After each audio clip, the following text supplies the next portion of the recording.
Bumaba ang bilang ng kaso ng mga paglabag sa karapatang pagtao sa bansa sa loob ng 3 taon.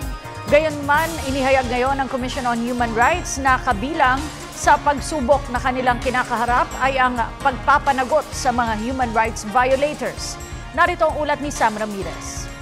Ipinagdiriwang ngayong araw National Human Rights Day, kasabay din niya ng ika-65 anibersaryo ng Declaration of Human Rights. Ang Declaration of Human Rights ay isang pagpapahayag ng mga karapatang pantao at ang pagrespeto sa mga ito, anuman ang estado sa buhay. Nabuo ang nasabing deklarasyon bungsod ng ikalawang digmaang pandaigdig.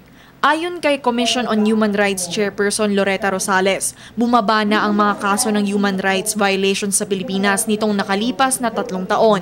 Kapansin-pansin din ito sa datos na inilabas ng Philippine Center for Investigative Journalism. Now, under this new administration, the differences are still there.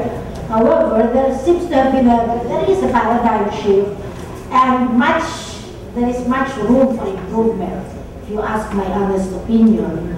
But it is clear that this has been reduced. Bagamat bumaba na ang kaso ng mga human rights violations, aminado si Rosales na problema pa din ang pagpapanagot sa mga lumabag sa mga karapatang pantao.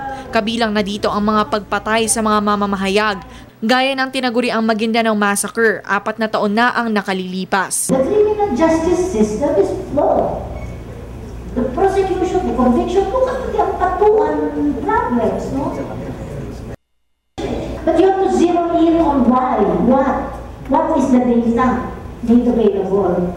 Samantala, nagbigay naman ng pahayag si United Nations Secretary General Ban Ki-moon ngayong araw ng International Human Rights. Hinimok niya ang bawat bansa na panatilihin ang pangakong pagprotekta at pagrespeto sa mga karapatang pantao. Para sa Telebisyon ng Bayan, Sam Ramirez.